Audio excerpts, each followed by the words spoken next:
Every town has its stories, and Ashwick was no exception. Nestled in the heart of a sprawling forest, the town was quaint, unassuming, and forgotten by time. But locals whispered about the Hollow, a dense, ancient grove on the outskirts, where sunlight never seemed to reach and the air was always cold. The legend of the Hollow spoke of a spectral figure known as the Whisperer. It was said that on nights when the moon was veiled in clouds, the Whisperer roamed the woods, calling out to the lost and the lonely. Those who followed the voice never returned. They became part of the forest, their souls forever bound to the Whisperer's will. Despite the warnings, Thomas Granger decided to venture into the Hollow. A recent arrival to Ashwick, he was a skeptic and a cynic with no patience for ghost stories. It was late autumn, and the townspeople were preparing for their annual festival, meant to keep the Whisperer at bay.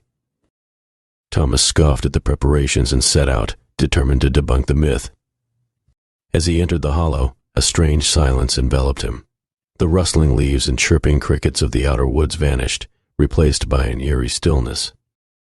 The trees were ancient, their twisted branches like skeletal fingers reaching out to snatch intruders. A heavy mist curled around the trunks, and the air grew colder with each step Thomas took. Minutes turned into hours, and Thomas realized he had lost his way. The path behind him had disappeared, swallowed by the creeping fog. He felt a chill run down his spine, but he pushed on, refusing to believe the old wives' tales.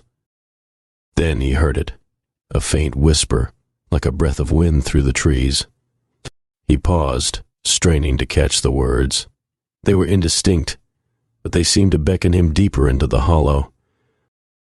He hesitated, but curiosity got the better of him, and he followed the sound. The whisper grew louder, more insistent, leading him to a clearing. In the center stood an ancient oak, its gnarled roots snaking out like tentacles. At its base, he saw something glimmering in the dim light.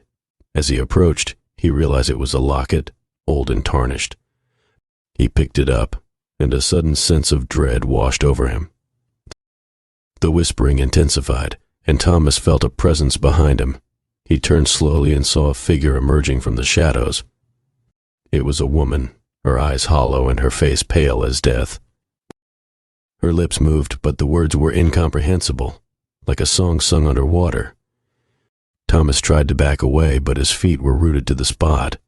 The woman reached out, her fingers like icy tendrils, and touched the locket in his hand. A flood of memories that weren't his own surged through him. Images of the woman, lost in the forest, calling for help, her voice swallowed by the Whisperer. Realization struck him like a thunderbolt.